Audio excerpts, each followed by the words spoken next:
বন্ধুরা আসসালামু আলাইকুম। বেসিক কম্পিউটার কোর্সের আজকের এই ভিডিওতে আমি আপনাদেরকে দেখাবো যে কিভাবে আমরা এমএস ওয়ার্ড প্রোগ্রামটি ব্যবহার করে যে কোনো প্রকার প্রফেশনাল মানের লোগো ডিজাইন করতে পারি। সাধারণত লোগো ডিজাইন করার জন্য অ্যাডোবি ফটোশপ, অ্যাডোবি ইলাস্ট্রেটর এই ধরনের সফটওয়্যারগুলো ব্যবহার করা হয়ে থাকে। কিন্তু আমাদের কম্পিউটারে যদি এই সফটওয়্যারগুলো না থাকে এবং আমরা যদি এই সফটওয়্যার কাজগুলো না জানি, সেই ক্ষেত্রে আমাদের এমএস ওয়ার্ড প্রোগ্রামটি ব্যবহার করেই আমাদের চ্যানেলের লোগো অথবা আমাদের প্রোফাইলের যে কোনো প্রকার লোগো ডিজাইন আমরা এমএস ওয়ার্ড প্রোগ্রাম ব্যবহার করেই কিন্তু করতে পারবো। সো বন্ধুরা, আজকের ভিডিওতে সেই বিষয়টি আপনাদেরকে দেখাবো। তাই ভিডিওটি হতে যাচ্ছে খুবই ইন্টারেস্টিং এবং কার্যকরী একটি ভিডিও। আর এক্সপার্ট হতে চাইলে অবশ্যই ভিডিওটি কন্টিনিউ করতে হবে। সো কথা না বাড়িয়ে চলুন শুরু করছি মূল ভিডিও। ফার্স্ট অফ অল এর জন্য আমাদের এমএস ওয়ার্ডের একটি ব্ল্যাঙ্ক ডকুমেন্ট ওপেন করতে হবে। সো আমি এখান থেকে একটি ব্ল্যাঙ্ক ডকুমেন্ট নিয়ে নিচ্ছি।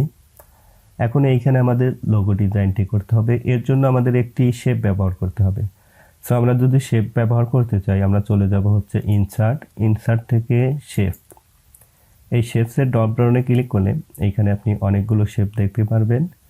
এটি ডিপেন্ড করে আপনার লোগোটি আপনি কী ডিজাইনে তৈরি করবেন, সেই অনুযায়ী আপনাকে এখান থেকে শেপ ক্রিয়েট করতে হবে। আর আমি যেহেতু একটি রাউন্ড লোগো ডিজাইন করব, সেজন্য আমি এই বেসিক থেকে এই যে রাউন্ড যে শেপটি দেখতে পাচ্ছেন, আমি এই শেপটি নিয়ে নিচ্ছি। যাতে এখানে ক্লিক করে এখন কিবোর্ড থেকে শিফট বাটন প্রেস করে আমি যদি এইভাবে মাউস ড্র্যাগ করি, তাহলে আমার শেপটি কিন্তু এখানে ক্রিয়েট হয়ে যাবে। এখান থেকে আমরা এই ফিল কালারটি চেঞ্জ করতে পারবো অথবা ফিল কালারটি আমরা নান করে দিতে পারবো। সো আপনি যদি এই ফিল কালারটি ব্যবহার করতে চান, আপনি সেটি করতে পারেন। যদি আপনি এই শেপ ফিলের কালারটি চেঞ্জ করতে চান, যাতে এখানে আপনি কালারে চেঞ্জ করবেন। এই যে উপরে দেখতে পাচ্ছেন শেপ ফিল, এখান থেকে আপনি যে কালারটি ব্যবহার করতে চান সেই কালারটি কিন্তু আপনি ব্যবহার করতে পারবেন। সো দেখতে পাচ্ছেন এখানে কিন্তু আমরা সেটি করতে পারছি। আমি যদি রেড কালার করতে চাই সেটিও দিচ্ছি। যাতে আমি রেড কালার ব্যবহার করব না, তাই আমি পূর্বের অবস্থানে ফিরে যাচ্ছি। এখন এখান থেকে আমি এই শেপ কালারটি নান করে দেব, অর্থাৎ আমি শেপ কালার ব্যবহার করব না। এর জন্য আমি চলে যাব এই শেপ ফিল, এখান থেকে নো ফিল। তাহলে কিন্তু আমাদের এই শেপের কালারটি রিমুভ হয়ে যাবে। এখন এই শেপের আউটলাইনটি যদি আরও একটু মোটা করতে চান, এই যে শেপ আউটলাইনে যদি ক্লিক করেন, এখান থেকে এই যে ওয়েট দেখতে পাচ্ছেন, এখান থেকে যদি আপনি আরও মোটা করতে চান আপনি কিন্তু করতে পারবেন। সো আমি এটি নিয়ে নিচ্ছি। এখন এই শেপের যে বাউন্ডারিটি দেখতে পাচ্ছেন, এটিকে আমি আরেকটু ছোটো করব, অর্থাৎ এই যে মাঝখানে যে গ্যাপটি দেখতে পাচ্ছেন এই গ্যাপটি ছোটো করতে হবে। এর জন্য এই যে মাঝখানে যে একটি হলুদ আইকন দেখতে পাচ্ছেন, এইখানে যদি আপনি মাউস ড্র্যাগ করে এইভাবে আপনি ক্লিক করেন, তাহলে কিন্তু এই বর্ডারটি আরও ছোটো হয়ে যাবে। আর আপনার প্রয়োজন অনুযায়ী আপনি যদি এটি বড় করতে চান আপনি কিন্তু সেটি করতে পারবেন। সো আমি যেহেতু এটি ছোটো করে ব্যবহার করব, তাই আমি এইভাবে এটিকে নিয়ে নিচ্ছি। উপরে বাম পাশে অনেকগুলো ফিল দেখতে পাচ্ছেন, এখান থেকে আপনি যদি ড্রপ ডাউনে ক্লিক করেন, এখান থেকে আপনার ইচ্ছা মতো আপনি যে কোনো ডিজাইন কিন্তু ব্যবহার করতে পারেন। দেখতে পাচ্ছেন এখানে অনেক ডিজাইন রয়েছে, আপনার ইচ্ছা মতো যে কোনো ডিজাইন কিন্তু আপনি ব্যবহার করতে পারেন। ধরুন যদি আপনি এই ডিজাইনটি ব্যবহার করতে চান, জাস্ট এটির উপর ক্লিক করলেই সেই ডিজাইনটি কিন্তু এখানে অ্যাপ্লাই হয়ে যাবে। সো পূর্বের অবস্থানে ফিরে যাচ্ছি আমি। এছাড়া নিচে দেখতে পাচ্ছেন শেপ ইফেক্টস, আপনি যদি এই ড্রপ ডাউনে ক্লিক করেন, এখানে অনেকগুলো ইফেক্টস আপনি দেখতে পারবেন। আপনি যদি কোনো ইফেক্টস অ্যাপ্লাই করতে চান, সো দেখতে পাচ্ছেন সেটাও কিন্তু আমরা করতে পারছি। এছাড়াও বন্ধুরা এখানে অনেকগুলো ইফেক্টস রয়েছে, আপনারা যদি এগুলো একটু ভালো করে দেখে নেন তাহলে আশা করি আপনারা ভালো ভালো ডিজাইন এখান থেকে ক্রিয়েট করতে পারবেন। এখন আমরা এখানে টেক্সট লিখব, অর্থাৎ আমরা এখানে যে আমরা লোগোটি তৈরি করতে চাচ্ছি যে কোম্পানি অথবা যে প্রতিষ্ঠানের নামে, সেই প্রতিষ্ঠানের নামটি আমরা এখানে টাইপ করব। এর জন্য আমরা আবার চলে যাব ইনসার্ট থেকে ডান পাশে দেখতে পাচ্ছেন ওয়ার্ড আর্ট বলে একটি অপশন রয়েছে। এই যে বড় করে একটি এ লেখা দেখতে পাচ্ছেন, এই ড্রপ ডাউনে যদি আপনি ক্লিক করেন, এখানে আপনি অনেকগুলো ওয়ার্ড আর্টের ডিজাইন দেখতে পারবেন। আমি এই ডিজাইনগুলো ব্যবহার করব না, আমি নতুন একটি ডিজাইন এখানে অ্যাপ্লাই করতে যাচ্ছি। সো এর জন্য আমি চলে যাব হচ্ছে ফাইল থেকে সেভ অ্যাজ। তখন আমরা এই ডকুমেন্টটি কোথায় সেভ করতে যাচ্ছি লোকেশনটি দেখাবো। সো আমি এখান থেকে যদি ডেস্কটপ দেখাই, সেভ অফ টাইপ এই ড্রপডাউনে যদি আপনি ক্লিক করেন, ওয়ার্ড 97 2003 টেমপ্লেট, জাস্ট এই অপশনটি আমি সিলেক্ট করে জাস্ট এখান থেকে আমি যদি এটির নাম দেই লোগো, দ্যাট এখন আমি সেভ, এখানে এরকম একটি পপ আপ দেখতে পারবেন। জাস্ট এখান থেকে কন্টিনিউ ক্লিক করতে হবে। সো আমি কন্টিনিউ ক্লিক করে দিচ্ছি। এখন যদি আমি এই ওয়ার্ডারের এই ড্রপডাউনে ক্লিক করি, এখানে দেখতে পাচ্ছেন আমাদের সেই ডিজাইন কিন্তু চেঞ্জ হয়েছে। এখন আমরা এখানে নতুন কিছু ডিজাইন দেখতে পাচ্ছি। এখান থেকে আপনার ওয়ার্ডটি আপনি অর্থাৎ আপনার টেক্সটটি আপনি কী ধরনের ব্যবহার করতে চাচ্ছেন, সেটি কী ধরনের স্টাইল করবেন, সেটি আপনি এখান থেকে সিলেক্ট করে নিতে পারেন। সো আমি যেহেতু এই লেখাটি উপর থেকে নিচের দিকে বাঁকানো থাকবে এই ডিজাইনটি নেব, এর জন্য 3 নম্বরে যে অপশনটি দেখতে পাচ্ছেন জাস্ট এটির উপর ক্লিক করব। এখানে ক্লিক করলেই এরকম টেক্সটের প্যানেলটি আপনার সামনে চলে আসবে। এখান থেকে আপনার কোম্পানির নাম অর্থাৎ যার নামে আপনি লোগোটি তৈরি করতে যাচ্ছেন সেই নামটি আমরা এখানে টাইপ করব। সো আমি এখানে যদি টাইপ করি রবি টেক, এখন জাস্ট এখানে আমি ওকেতে ক্লিক করব। ওকেতে ক্লিক করার পর দেখতে পাচ্ছেন আমাদের টেক্সটটি এখানে আমরা দেখতে পাচ্ছি। এখন এই টেক্সটটিকে আমি যদি কোথাও মুভ করাতে চাই তাহলে কিন্তু সেটি এখন করাতে পারবো না। সো দেখতে পাচ্ছেন আমি যদি এটিকে মুভ করাতে চাই কোনো দিকেই কিন্তু এটি মুভ হচ্ছে না। সো আমাদের মুভ করানোর জন্য এবং এই টেক্সটটিকে আমাদের এই শেপের সামনে নিয়ে আসার জন্য আমরা চলে যাব হচ্ছে ডান পাশে যে দেখতে পাচ্ছেন রাফ টেক্সট বলে একটি অপশন রয়েছে, জাস্ট এই ড্রপ ডাউনে ক্লিক করতে হবে। এইখানে ক্লিক করার পর ইন ফন্ট অফ টেক্সট এখানে যদি আমি ক্লিক করি তাহলে কিন্তু আমি এটিকে এখন ইচ্ছামতো আমার মুভ করাতে পারবো। এখন আমি এই টেক্সটটিকে আমার এই শেপ অনুযায়ী আমি রিসাইজ করব। আমি একটু ছোট করে নেব এবং এটিকে আরেকটু রাউন্ড করব।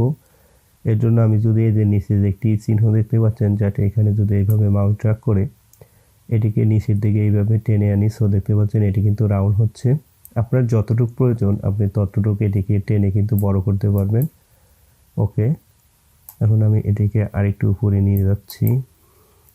এইখানে যে একটি চিহ্ন দেখতে পাচ্ছেন এইখানে যদি আমি মাউসটি নিয়ে আসি তাহলে এইখানে কিন্তু একটি অ্যারো চিহ্ন শো করছে। এখান থেকে আমি কিন্তু এটিকে ডানে বামে যেদিকে ইচ্ছে আমি সেটিকে কিন্তু ঘোরাতে পারবো। সো দেখতে পাচ্ছেন আমি যদি এইভাবে রাখতে চাই সেটিও কিন্তু পারছি, আবার যদি বামে নিতে চাই সেটিও কিন্তু করতে পারবো। এখন আমরা এই টেক্সটির সাইজটি আরেকটু ছোট করবো। এর জন্য বাম পাশে যে সাইজের অপশন দেখতে পাচ্ছেন এই ড্রপ ডাউনে আপনি ক্লিক করে আপনার প্রয়োজন অনুযায়ী আপনি সেটিকে রিসাইজ করে নিতে পারবেন। সো আমি এটিকে আরেকটু ছোট করে দিচ্ছি।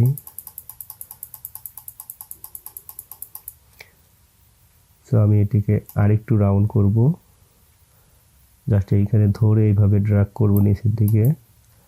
ওকে, এখন আমি এইখান থেকে আরেকটু নিচের দিকে নিয়ে আসব, একটু উপরে নিয়ে নিচ্ছি। এখন আমি এই দুই পাশে দুটি স্টার মার্ক ব্যবহার করব। এর জন্য আমি আবার চলে যাব ইনসার্ট থেকে শেপস। এখান থেকে আমাদের খুঁজে দেখতে হবে যে স্টার চিহ্নটি কোথায় আছে। সো এই যে দেখতে পাচ্ছেন এইখানে আমরা দেখতে পাচ্ছি একদম নিচে। জাস্ট এইখানে ক্লিক করে এখন কিবোর্ড থেকে শিফট বাটন প্রেস করে জাস্ট এইভাবে আমি যদি মাউস ড্র্যাগ করি তাহলে কিন্তু সেটি আমার ক্রিয়েট হয়ে যাবে। এখান থেকে আমি এর কালারটি কিন্তু চেঞ্জ করতে পারবো। সো আমি এই কালারটি ব্যবহার করব। এখন আমি এটিকে কপি করার জন্য কিবোর্ড থেকে কন্ট্রোল অল্টার বাটন ধরে যদি এইভাবে মাউস ড্র্যাগ করি তাহলে কিন্তু সেটি আমার আরেকটি ডুপ্লিকেট কপি হবে, যাতে এখানে আমি সেটিকে বসিয়ে দেব। এখন আমার এই টেক্সটের কালারটি আমি চেঞ্জ করব। জাস্ট এটিকে আমি এইভাবে যদি আবার ডাবল ক্লিক করি উপরে দেখতে পাচ্ছেন শেপ আউটলাইন। আমি যদি এখানে কোনো আউটলাইন ব্যবহার করতে চাই তাহলে সেটি করতে পারবো। উপরে দেখতে পাচ্ছেন শেপ ফিল, যেটা আমি এখানে যদি ক্লিক করি এখান থেকে জাস্ট আমি যে কালারটি ব্যবহার করতে চাচ্ছি সেই কালারটি আমরা দিতে পারবো। সো আমি এখান থেকে এই কালারটি সিলেক্ট করে নিচ্ছি। আমি এই স্টার কালারটি চেঞ্জ করে দেব। জাস্ট এখান থেকে আমাদের শেপের সঙ্গে মিল রেখে আমরা এই কালারটি ব্যবহার করে নিচ্ছি। সেমভাবে এটিকেও আমি চেঞ্জ করে দিচ্ছি। ওকে, এখন আমি এইখানে আরেকটি টেক্সট ব্যবহার করব। এর জন্য আমি আবার চলে যাব ইনসার্ট থেকে ওয়ার্ড আর্ট। এখান থেকে এই যে 4 নম্বরের যে অপশনটি দেখতে পাচ্ছেন জাস্ট এটিতে ক্লিক করব। অর্থাৎ আমার এই টেক্সটটি নিচের থেকে উপরের দিকে বাঁকানো থাকবে এবং আমি উপরে যে টেক্সটটি ব্যবহার করেছি অর্থাৎ কোম্পানির যে নামটি ব্যবহার করেছি সেটি কিন্তু উপর থেকে নিচের দিকে এবং আমার এই নিচের লেখাটি হবে এই নিচ থেকে উপরের দিকে রাউন্ড থাকবে। সো এর জন্য আমি যে 4 নম্বরের যে অপশনটি দেখতে পাচ্ছেন জাস্ট এটিতে ক্লিক করব। এখন এখানে আমার টেক্সটটি আমি লিখে দিচ্ছি। আমি যদি লিখি এডুকেশন, জাস্ট এখান থেকে আমি ওকে। এখন সেমভাবে আমরা এই লেখাটিকেও এখানে আমরা রিসাইজ করব। এর জন্য আমরা আবার চলে যাব রাফ টেক্সট, এখান থেকে ইনফন্ট টেক্সট। এখান থেকেও কিন্তু আমরা সেটিকে সাইজ করে নিতে পারি। আমরা একটু ফন্টটিকে ছোট করে নিচ্ছি। সো সেমভাবে আমি এই লেখার কালারটি চেঞ্জ করব। জাস্ট এখানে আমি ডাবল ক্লিক করলে আমাদের সেই কালার প্যানেলটি এখানে ওপেন হবে। এখান থেকে জাস্ট শেপ ফিল থেকে আমি সেই কালারটি সিলেক্ট করে নিচ্ছি। ওকে, এই নিচের দিকে আমি আরেকটি শেপ ব্যবহার করব, এর জন্য আবার চলে যাব ইনসার্ট থেকে চলে যাব শেপস। এখান থেকে একদম নিচের যে শেপটি রয়েছে যে দেখতে পাচ্ছেন, জাস্ট এটি ক্লিক করে এইভাবে আমি মাউস ড্র্যাগ করে দিচ্ছি। আমি এটির ফিল কালার ব্যবহার করব। সো আমি এখান থেকে ফিল কালারটি জাস্ট এই কালারটি ব্যবহার করব এবং আউটলাইন কালার এখান থেকে আমি নো আউটলাইন করে দিচ্ছি। এবং আপনি যদি এখান থেকে আউটলাইন কালার ব্যবহার করতে চান, আপনার ইচ্ছা মতো কোনো আউটলাইন দিতে পারেন। সো দেখতে পাচ্ছেন আউটলাইন বলতে যে আমাদের লেখার বাহির সাইডে যে একটি বর্ডার শো করে, অর্থাৎ দেখতে পাচ্ছেন আমি এখানে যদি হোয়াইট কালার দিই সেটি কিন্তু এখানে শো করছে, এখানে রেড কালার দিলে সেটাও কিন্তু শো করছে। আপনি যদি আউটলাইন কোনো কালার ব্যবহার করতে চান তাহলে আপনি করতে পারেন। সো আমি করবো না, তাই আমি নো আউটলাইনে দিয়ে দিচ্ছি। এখন এটিকে আমাদের সাইজ মতো আবার এটিকে রিসাইজ করে নেব। এখন এইখানে আমি আরেকটি টেক্সট ব্যবহার করব, এর জন্য আমি আবার চলে যাব ইনসার্ট থেকে ওয়ার্ড আর্ট। জাস্ট এখান থেকে আমি এই টেক্সটটি সিলেক্ট করে এখন আমি এখানে লিখব ইউটিউব চ্যানেল। এটিকে মুভ করার জন্য যেতে হবে রাফ টেক্সট, এখান থেকে ইনফন্ট টেক্সট। জাস্ট এটাকে এইভাবে ড্র্যাগ করে এখানে বসিয়ে দিচ্ছি। আমি এখান থেকে যদি এই ডিজাইনটি চেঞ্জ করতে চাই সেটি কিন্তু আমি করতে পারবো। সো এখান থেকে আপনার যে ডিজাইনটি প্রয়োজন, ধরুন আপনি এই ডিজাইনটি ব্যবহার করতে চাচ্ছেন, জাস্ট এটিতে ক্লিক করলে আমরা সেই ডিজাইনটি কিন্তু ব্যবহার করতে পারবো। সো আমি এটি রেখে দিচ্ছি। সো বন্ধুরা, এইখানে এই যে মাঝখানে যে ব্ল্যাঙ্ক জায়গাটি দেখতে পাচ্ছেন, এখানে আমি একটি লোগো ব্যবহার করব। এখানে আপনি যে কোম্পানির লোগোটি তৈরি করতে চাচ্ছেন সেই কোম্পানির কোনো লোগো ব্যবহার করতে পারেন, কোনো ইমেজ ব্যবহার করতে পারেন, অথবা আপনার পছন্দের মতো কোনো ছবি ব্যবহার করতে পারেন। সো আমি যেহেতু এটি এডুকেশন রিলেটেড একটি লোগো তৈরি করছি, তাই আমি এডুকেশন রিলেটেড কিছু এখানে ব্যবহার করতে চাচ্ছি। সো এর জন্য আমি চলে যাব ইনসার্ট থেকে এটি দেখতে পাচ্ছেন ক্লিপ আর্ট। জাস্ট এখানে যদি ক্লিক করেন এখানে অনেকগুলো অপশন ওপেন হবে। এখানে আপনি কি রিলেটেড লোগো চাচ্ছেন সেটি যদি আপনি সার্চ করেন, ধরুন আমি যদি এখানে লিখি এডুকেশন, এখন যদি আমি গোতে ক্লিক করি দেখতে পাচ্ছেন এখানে এডুকেশন রিলেটেড যে পিকচারগুলো সেগুলো কিন্তু শো করছে। এখান থেকে আপনি যদি আপনার ইচ্ছা মতো কোনো ছবি ইনসার্ট করতে চান সেটিও কিন্তু আপনি করতে পারবেন। সো জাস্ট আমি এখান থেকে এই লোগোটি ব্যবহার করব। জাস্ট এখানে ডাবল ক্লিক করলেই সেটি কিন্তু আমার এখানে চলে আসবে। এখন এটিকে মুভ করার জন্য উপরে চলে যেতে হবে রাফ টেক্সট, এখান থেকে ইনফন্ট টেক্সট। এখন জাস্ট এটিকে ধরে আমি এই মাঝখানে নিয়ে আসবো। এখন এটিকে আমরা এই শেপ অনুযায়ী সেটিকে রিসাইজ করব, অর্থাৎ ছোট করা দরকার হলে আমরা সেটিকে ছোট করব, বড় করার প্রয়োজন হলে আমরা সেটিকে বড় করে নেব। ওকে, ডান। সো বন্ধুরা, নো মোর টুডে। আমি জাস্ট নর্মাল একটি লোগো ডিজাইন করে আপনাদেরকে শুধু টেকনিকগুলো দেখিয়েছি। আপনারা এখান থেকে আপনাদের ইমেজ বা ছবি ব্যবহার করে আরও আকর্ষণীয় ডিজাইনের লোগো কিন্তু তৈরি করতে পারবেন। ভিডিওটি যদি ভালো লেগে থাকে তাহলে প্লিজ ভিডিওটি একটি লাইক, কমেন্ট, আর আপনি যদি আমার চ্যানেলে নতুন হয়ে থাকেন তাহলে please hit the subscribe button. দেখা হবে নেক্সট কোনো ভিডিওতে। সে পর্যন্ত ভালো থাকুন। Take care. আল্লাহ হাফেজ।